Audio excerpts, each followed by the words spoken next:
जय हिंद साथियों, स्वागत है आप सभी का आपके अपने यूट्यूब चैनल MS इंग्लिश में।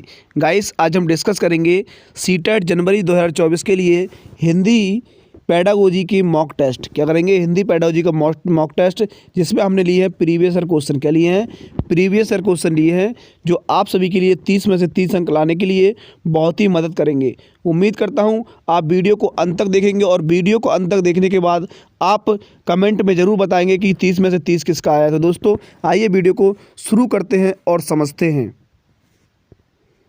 आज का पहला प्रश्न है, राष्ट्रीय शिक्षा नीति डैश के अध्ययन की वकालत करती है। तो राष्ट्रीय शिक्षा नीति के अध्ययन की वकालत क्या करती है? ऑप्शन ए है संस्कृत, हिंदी, अंग्रेजी तथा आधुनिक भारतीय भाषाएं। ऑप्शन बी है मातृभाषा, अंग्रेजी, राज्य की भाषा, संस्कृत, पाली, प्राकृत एवं जन्मजातीय तथा छोटे छोटे समुदायों में बोले जाने वाली भाषा। ऑप्शन सी है समूची विश्वविद्यालय शिक्षा में अंग्रेजी एक अध्ययन के रूप में। या फिर डी ऑप्शन है मातृभाषा, घर की भाषा, शास्त्रीय शिक्षा, आधुनिक भारतीय भाषाएं तथा विदेशी भाषाएं। तो यहाँ पर राइट आंसर की बात करेंगे। देखिए, राइट आंसर हो जाएगा, राष्ट्रीय शिक्षा नीति के अध्ययन की बात हो रही है तो यहाँ पर सबसे पहले मातृभाषा पर जोर दिया जाता है। किस पर जोर दिया जाता है? मातृभाषा, घर की भाषा पर, उसके बाद शास्त्रीय भाषा पर, आधुनिक भारतीय भाषा पर, उसके बाद दिया जाता है विदेशी भाषा पर। तो ये ऑप्शन बिल्कुल राइट आंसर हो जाएगा। अगला प्रश्न देखिए, दूसरा प्रश्न है, एक बच्ची अपने माता पिता के साथ बिहार से मुंबई आती है तथा वह विद्यालय में हिंदी, संस्कृत तथा अंग्रेजी सीखती है तथा अपने पड़ोस एवं विश्वविद्यालय में अपने मित्रों से मराठी भाषा बहुत अच्छे से सीखती है। आप मराठी सीखने को किस रूप में वर्णित कहेंगे? तो हम मराठी सीखने को कहेंगे भाषा अर्जन, भाषा अधिगम, सहारा देना या परिकल्पना निवेश। तो यहाँ पर देखिए, दूसरे बच्चों से जो शिक्षा उसने मराठी भाषा ली है, मराठी भाषा सीखने के लिए, वो भाषा अर्जन कहलाएगी। क्या कहलाएगी? भाषा अर्जन। यानी दूसरे से शिक्षा ग्रहण की है तो वो भाषा अर्जन कहलाएगी, क्योंकि समावेशी शिक्षा में रहकर वो एक दूसरे के साथ रहकर वो भाषा सीखी है, एक दूसरे के साथ रहकर ही सीखी है, तो वो भाषा अर्जन कहलाता है। अगला प्रश्न है, तीसरा प्रश्न है, किसी शिक्षार्थी को एक पाठ्य पुस्तक सामग्री पढ़ते समय कुछ संकेत मिलते हैं जो उसे अर्थ ग्रहण की प्रक्रिया में मदद करते हैं। ये किस रूप में जाना जाता है? तो ये सरसरी दृष्टि से या फिर बारीकी से पढ़ना, अर्थगत संकेत या सूत्रात्मक संकेत। तो यहाँ दोबारा आप समझते हैं, किसी शिक्षार्थी को एक पाठ्य पुस्तक सामग्री को पढ़ते समय कुछ संकेत मिलते हैं जो उसे अर्थ ग्रहण की प्रक्रिया में मदद करते हैं। ये किस रूप में जाना जाता है? तो ये जाना जाता है बारीकी से पढ़ना। अर्थगत संकेत करना। क्या होता है? अर्थगत संकेत। ऑप्शन सी बिल्कुल राइट आंसर हो जाएगा। अगला प्रश्न है, श्रवण की किस प्रक्रिया में मुख्य विचार समझना, अनुमान लगाना, निष्कर्ष आरेखित करना तथा सारांश लिखना समन्वित है? तो यहाँ पर देखिए, ऑप्शन ए है ऊर्ध्वानुमुखी यानी बॉटम अप श्रवण प्रक्रियाएं, सूचना के लिए श्रवण, अधोमुखी टॉप डाउन श्रवण प्रक्रिया या सूचनात्मक श्रवण। तो यहाँ पर राइट आंसर हो जाएगा, श्रवण की प्रक्रिया में मुख्य विचार को समझना या अनुमान लगाना वो कहलाता है अधोमुखी टॉप डाउन श्रवण प्रक्रिया। ऑप्शन सी बिल्कुल राइट आंसर है। अगला प्रश्न है, पांचवा प्रश्न, संज्ञाएं, क्रियाएं, विश्लेषण या क्रिया विशेषण डैश के रूप में वर्गीकृत किए गए हैं। तो यहाँ पर राइट आंसर विषय वस्तु के शब्द, क्रिया शब्द, निष्क्रिय शब्द संपदा या सक्रिय शब्द संपदा। तो यहाँ पर राइट आंसर हमारा हो जाएगा विषय वस्तु के शब्द। क्या हो जाएगा? विषय वस्तु के शब्द। ऑप्शन ए बिल्कुल राइट आंसर है। अगला प्रश्न है, संरचनाओं के बारे में ज्ञान तथा इसे सीमित अभ्यास द्वारा वर्णित करना व क्रियान्वित करना क्या कहलाता है? वो कहलाता है कार्य विधि ज्ञान, घोषणात्मक ज्ञान या व्याकरण अनुवाद प्रक्रिया, भाषा प्रक्रिया। तो यहाँ पर राइट आंसर हो जाएगी, संरचनाओं के बारे में ज्ञान तथा सीमित अभ्यास द्वारा वर्णित ज्ञान को क्या कहते हैं? घोषणात्मक ज्ञान कहते हैं। ऑप्शन बी बिल्कुल राइट आंसर है। अगला 7 नंबर प्रश्न है, प्राकृत भाषा में संदर्भ से पठन सामग्री का स्रोत। प्राकृत भाषा में संदर्भ से पठन सामग्री का स्रोत क्या कहलाता है? तो वो कहलाता है बनावटी पाठ्य सामग्री, साहित्यिक कार्य, पाठ्य पुस्तक के लेखकों द्वारा विकसित पठन सामग्री, या फिर वो कहलाता है प्रमाणिक पठन सामग्री। तो यहाँ पर राइट आंसर की बात हो जाएगी, तो वो कहलाएगा प्राकृतिक भाषा में संदर्भ से पठन सामग्री का स्रोत क्या कहलाता है? प्रमाणिक पठन सामग्री। ऑप्शन डी बिल्कुल राइट आंसर हो जाएगा, ऑप्शन डी। अगला प्रश्न है, देखिए अगला प्रश्न है, निम्नलिखित में से कौन सा भाषा आकलन के बारे में सही है? तो भाषा आकलन के बारे में सही है शिक्षार्थियों की उपलब्धियाँ, शिक्षार्थियों के व्याकरणिक ज्ञान का आकलन करना, शिक्षार्थियों की भाषाई निपुणता का आकलन करना, या फिर ये पता करना कि शिक्षार्थियों को क्या नहीं आता। तो देखिए ये पता तो नहीं करना कि क्या नहीं आता, ये तो नेगेटिव है, तो इसलिए ये ऑप्शन गलत है। तो बारे में सही आंसर पूछा है, शिक्षार्थियों की उपलब्धियों पर ध्यान नहीं देना है। और देखिए व्याकरणिक ज्ञान, क्या व्याकरणिक ज्ञान का आकलन नहीं करना है, उसके भाषाई निपुणता में आकलन करना है। क्या करना है? उसके भाषाई ज्ञान को आकलन करना है, इसलिए ऑप्शन सी बिल्कुल राइट आंसर हो जाएगा। अगला प्रश्न है, देखिए अगला प्रश्न, निम्नलिखित में से कौन सा भाषा की कक्षा में त्रुटियों के विषय में सही है?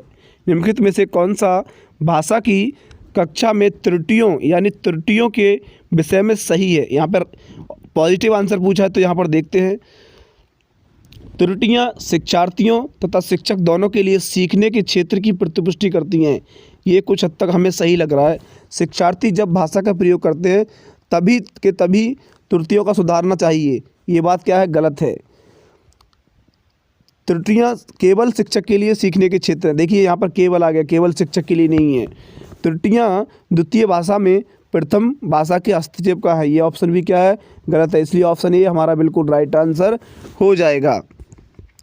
अगला प्रश्न देखेंगे, 10वां प्रश्न, एक भाषा शिक्षक सामाजिक विज्ञान के साथियों के साथ मिलकर भारत की सांस्कृतिक विविधता पर प्रदत्त कार्य कर देती है। शिक्षार्थियों को इस विषय पर रिपोर्ट लिखने तथा पोस्टर तैयार करने के लिए सामाजिक विज्ञान की पुस्तक तथा इतिहास, भूगोल, संस्कृति तथा राजनीतिक से संबंधित अन्य पुस्तकें तथा दस्तावेज को पढ़ना है।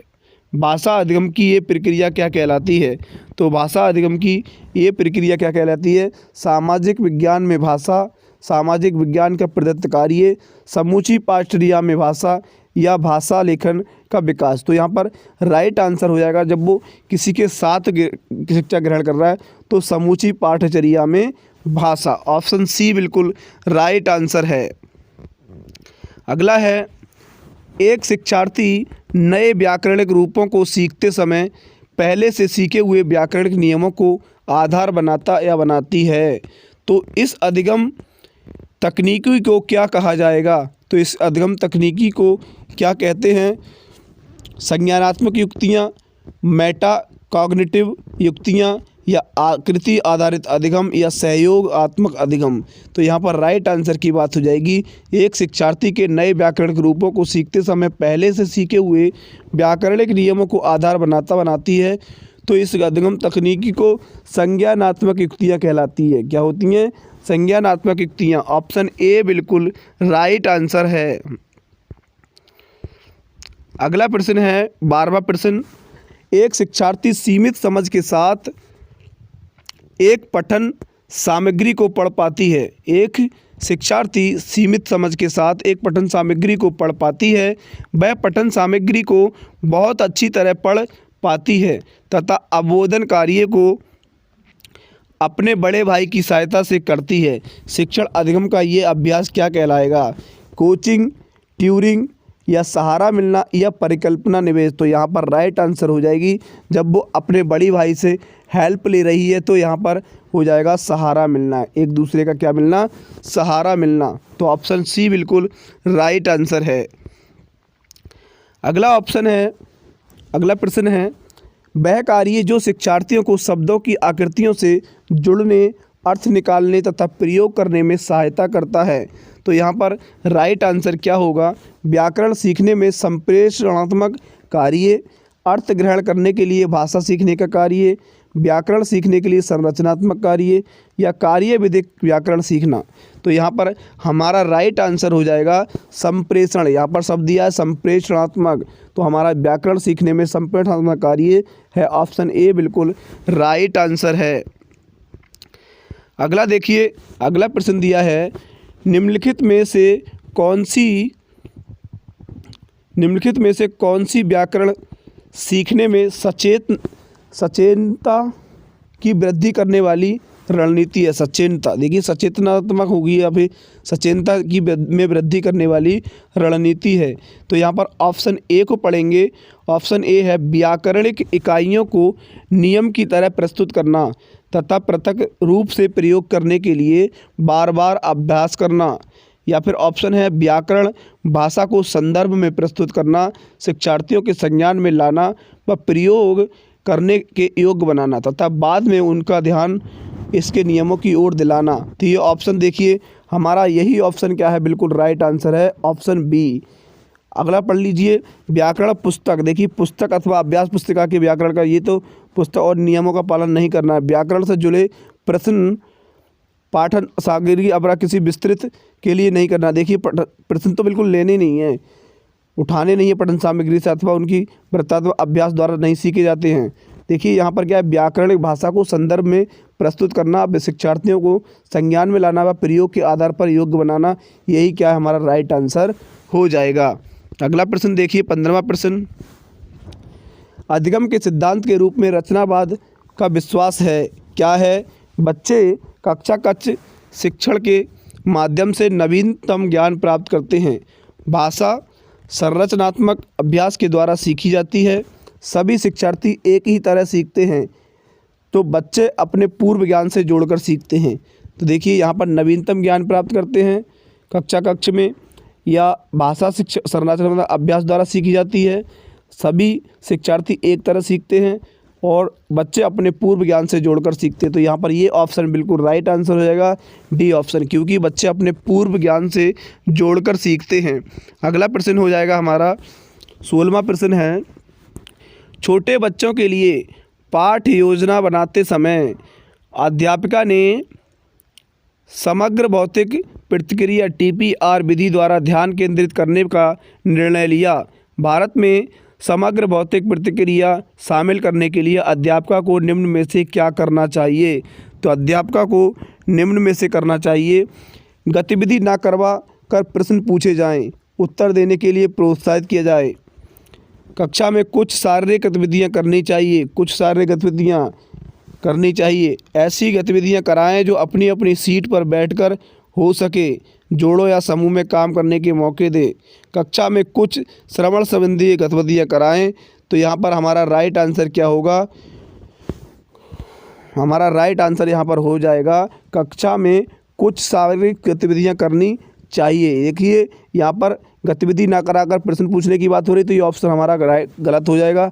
ऐसी गतिविधियां कराएं जो अपनी अपनी सीट पर बैठकर हो सके, तो सीट पर बैठकर कुछ भी नहीं सिखाना है, क्योंकि बच्चे को पर्यावरण के माध्यम से ही सब कुछ अच्छा सीख पाते हैं।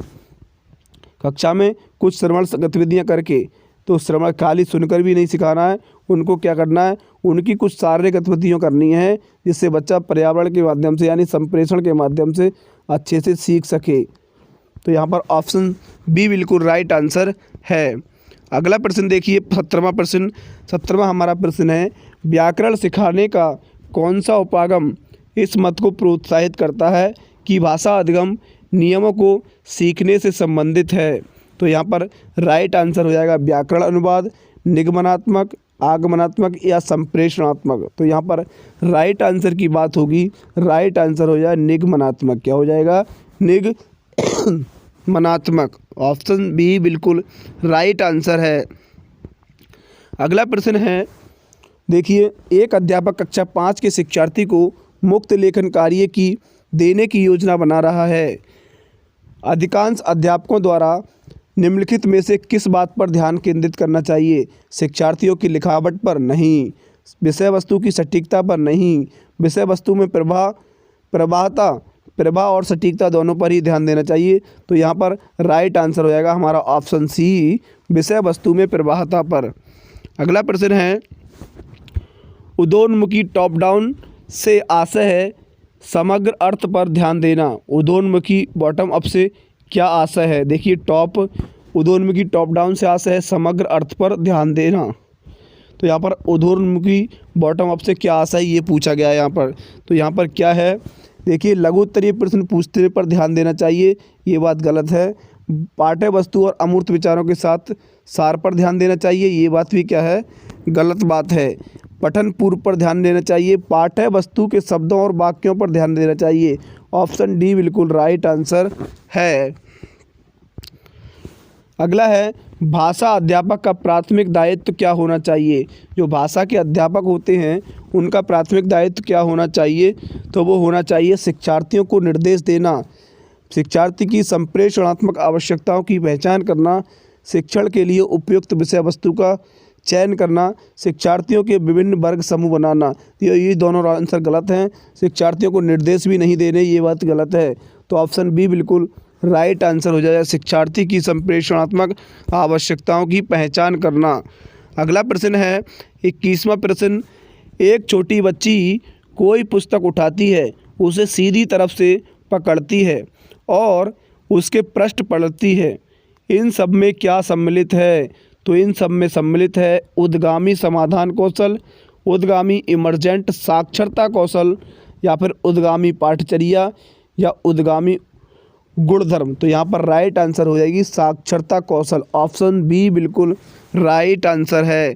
अगला प्रश्न देखिए, अगला प्रश्न है, ये कथन वाला प्रश्न है। ऐसे प्रश्न बहुत ही इंपॉर्टेंट है शिक्षक सीटेट परीक्षा के लिए, क्योंकि हिंदी पेडागोजी के लिए कथन वाले प्रश्न और अन्य सभी ईवीएस, एसएसटी और सीडीपी के लिए कथन वाले प्रश्न बहुत ही इंपॉर्टेंट हैं। निम्नलिखित कथनों को पढ़िए तथा सही विकल्प का चयन कीजिए। अभिकथन ए है हमारा, शिक्षार्थियों भाषा अर्जित करते हैं क्योंकि वे ऐसा करने के लिए आनुवंशिक रूप से पूर्व अनुकूलित होते हैं और ऐसे में परिवेश की कोई भूमिका नहीं होती।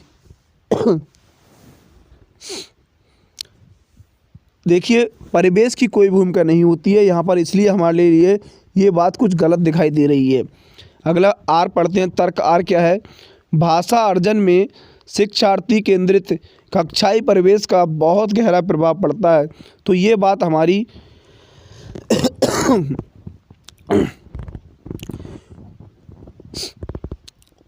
कुछ हद तक क्या है सही दिखाई दे रही है, इसलिए हमारा ऑप्शन राइट आंसर हो जाएगा ऑप्शन ए, क्योंकि ए गलत है। देखिए यहाँ पर ए सही दिया है, ए और आर दोनों सही है, ए और आर दोनों सही हैं, तो ये तो हमारे हो नहीं सकते, इसलिए पहला जब हमारा गलत दिया है तो ए गलत है, परंतु आर सही है। ऑप्शन ए बिल्कुल राइट आंसर हो जाएगा। अगला प्रश्न देखिए, पठन सिखाने के उस तरीके को क्या कहा जाता है जिसमें शब्दों के अर्थ को प्रयुक्त संदर्भों के अनुसार समझने पर बल दिया जाता है? तो यहाँ पर क्या हो जाएगा राइट आंसर? संज्ञानात्मक उपागम, संप्रेषणात्मक उपागम, अधोमुखी टॉप डाउन, यानी समग्र भाषा उपागम। ऑप्शन डी बिल्कुल राइट आंसर हो जाएगा। अगला प्रश्न देखिए, भाषा के बारे में चिंतन करने और बात करने की योग्यता को क्या कहेंगे? तो वह कहेंगे अधिभाषिक यानी विचार विमर्श योग्यता, ध्वन्यात्मक जागरूकता, निपुण वक्ता या उद्गामी साक्षरता। तो यहाँ पर भाषा के बारे में चिंतन करने की बात करने की योग्यता को हम विचार विमर्श योग्यता कहेंगे, अधिभाषिक योग्यता कहेंगे। ऑप्शन ए बिल्कुल राइट आंसर है। अगला प्रश्न है, एक माँ ने कक्षा 2 की अध्यापिका से पूछा कि मैंने इस बात पर ध्यान दिया है कि मेरी बच्ची कभी कभी ऐसे शब्द बोल जाती है जो उसने कभी अपने वयस्कों या भाई बहनों से नहीं सुने हों। ये कैसे संभव है? इस प्रश्न का निम्नलिखित में से सबसे उपयुक्त उत्तर क्या है? तो यहाँ पर देखिए राइट आंसर की बात हो रही है। यहाँ पर हमारा जो राइट आंसर होगा वो रचनावादी उपागम के अनुसार बच्चे नई भाषाएं आविष्कृत करते हैं। बच्चे भाषा केवल अपने वयस्कों के अनुकरण से सीखते हैं, तो ये बात तो बिल्कुल गलत ही है, क्यों केवल आ गया, इसमें क्या आ गया? केवल। रचनावादी उपागम के अनुसार बच्चे नई भाषाएं आविष्कृत करते हैं। मनुष्य का मस्तिष्क भाषा सीखने के लिए सहज रूप से अनुकूलित है। बच्चे भाषा तभी सीखते हैं जब हम बच्चे के भाषाई विकास का पुनर्वलन करते हैं। ये बात भी गलत है। ये क्या है, मनुष्य का मस्तिष्क भाषा सीखने के लिए सहज रूप से अनुकूलित होता है। तो ये बात हमारी क्या है, बिल्कुल सही बात है। ऑप्शन सी बिल्कुल राइट आंसर है, ये हमारा गलत हो जाएगा, इसलिए ऑप्शन सी राइट आंसर मारेंगे। अगला प्रश्न देखिए, 26वां प्रश्न है, प्रारंभिक साक्षरता को सुसाध्य बनाने की एक युक्ति है जिसमें एक वयस्क और एक बालिका दोनों साथ साथ एक पुस्तक देख रहे हैं। वयस्क प्रश्न पूछता है और आपसी संवाद को प्रोत्साहित करता है, फिर दोनों की भूमिका बदलती रहती है। फिर दोनों की भूमिका क्या है, बदलती है। बालिका वयस्क से प्रश्न पूछती है। ये युक्ति क्या कहलाती है? कथावाचन नहीं, मॉडल वाचन नहीं, साझा पठन नहीं, समभाषिक पठन कहलाती है। ऑप्शन डी बिल्कुल राइट आंसर है। अगला प्रश्न देखिए, 27वां प्रश्न, एक अध्यापक शिक्षार्थियों के भाषा के श्रवण कौशलों का विकास कर सकता है। एक अध्यापक शिक्षार्थियों के भाषा के श्रवण कौशलों का विकास कर सकता है, वो कैसे? देखिए, शिक्षार्थियों को वह सुनने के लिए कहना जिसे वे निष्क्रिय होकर सुनते हैं। तो ये बात क्या गलत है, उस पर प्रेशर नहीं डालना है। क्या नहीं डालना है? प्रेशर उस पर बिल्कुल नहीं डालना है, दबाव नहीं डालना है। शिक्षार्थियों से कक्षा में और कक्षा के बाहर सतत रूप से बात करके, तो ये बात गलत बात है। सही है। अन्य भाषिक कौशलों को संबद्ध किए बिना केवल की बात हो रही है यहाँ पर, केवल श्रवण कौशलों पर ध्यान केंद्रित करना। तो सुनकर बच्चा केवल सुनकर नहीं सीख सकता, ये बात भी हमारी गलत है। शिक्षार्थी, जब 3 हमारे गलत हो गए तो ये तो हमारा राइट आंसर है ही। शिक्षार्थियों के लिए ऐसे अवसर सृजित करना जिनमें वे तरह तरह के भाषा स्रोतों और लोगों से सुने और अन्य श्रवण संबंधी गतिविधियों का संलग्न हो सके। तो इसलिए ऑप्शन डी बिल्कुल राइट आंसर हो जाएगा। अगला प्रश्न है, निम्नलिखित कथनों को पढ़िए तथा सही विकल्प का चयन कीजिए। अभिकथन ए है, प्राथमिक स्तर पर भाषा में सटीकता बहुत ही महत्वपूर्ण है। भाषा में सटीकता क्या है? प्राथमिक स्तर पर भाषा में सटीकता बहुत ही महत्वपूर्ण है। तो ये बात क्या है, जब प्राथमिक स्तर पर बच्चा होगा, छोटा बच्चा होगा, तो भाषा को सटीकता से बोल पाएगा, बहुत ही महत्वपूर्ण है उसके लिए। तो गलत बात है, वो थोड़ा गलत भी बोलता है। तो व्याकरण प्राथमिक स्तर की पाठचर्या का अभिन्न अंग है। देखिए यहाँ पर राइट आंसर हो जाएगा, ये हमारा क्या है, गलत है, इसलिए और ये गलत है, परंतु आर सही है। अगला प्रश्न देखिए, 29वां प्रश्न, भाषा अधिगम की प्रकृति और शिक्षण शास्त्रीय व्यवस्थाओं में दोनों की अनुप्रयोगता के बारे में सैद्धांतिक स्थितियों एवं मतों को क्या कह सकते हैं? तो यहाँ पर देखिए राइट आंसर हमारा हो जाएगा, क्या होगा? दोबारा प्रश्न को पढ़ते हैं। भाषा अधिगम की प्रकृति और शिक्षण शास्त्रीय व्यवस्थाओं में दोनों की अनुप्रयोगता के बारे में सैद्धांतिक स्थितियों एवं मतों को क्या कहते हैं? तो यहाँ पर देखिए, युक्ति, टेक्निक, गलत बात, पाठ्यक्रम, विषय वस्तु। देखिए यहाँ पर हम कहेंगे उपागम। क्या हो जाएगा? उपागम। ऑप्शन डी बिल्कुल राइट आंसर है। अगला प्रश्न देखेंगे। अगला प्रश्न है आज का लास्ट प्रश्न, रचनात्मक मूल्यांकन क्या है? देखिए रचनात्मक मूल्यांकन क्या है? तो रचनात्मक मूल्यांकन परिवर्तन से संबंधित नहीं है, गलत बात। शिक्षण अधिगम प्रक्रिया में क्या हो रहा है? ये भी नहीं है। अधिगम में हो रहे विकास और सुधार से संबंधित है। कोर्स में एक पूर्व अनुराधित विशेष चरण में किया गया जाता है, ये बात गलत है। ऑप्शन सी बिल्कुल राइट आंसर हो जाएगा। देखिए ये रहे हमारे सीटेट हिंदी के लिए, सीटेट हिंदी पेडागोजी के 30 प्रश्न, जो आप सभी के लिए सीटेट जनवरी 2024 की परीक्षा के लिए बहुत ही इम्पोर्टेंट प्रश्न है। मैं उम्मीद करता हूं आप सभी के लिए वीडियो अच्छा लगा होगा और समझ आए होंगे प्रश्न। वीडियो आप सभी के लिए अच्छा लगा हो तो वीडियो को लाइक, शेयर और सब्सक्राइब करते रहें। और दोस्तों, इन आगे जितने भी मैंने सीटेट से संबंधित वीडियोस बनाए हैं उन सभी का लिंक वीडियो के डिस्क्रिप्शन में मिल जाएगा, उन वीडियोज़ को जाकर देखें। और हमारा टेलीग्राम चैनल भी ज्वाइन करें। क्या करें? टेलीग्राम चैनल ज्वाइन करें, जिससे मैं हर वीडियो की PDF आप सभी के लिए शेयर करता रहूँगा। दोस्तों thank you, best of luck.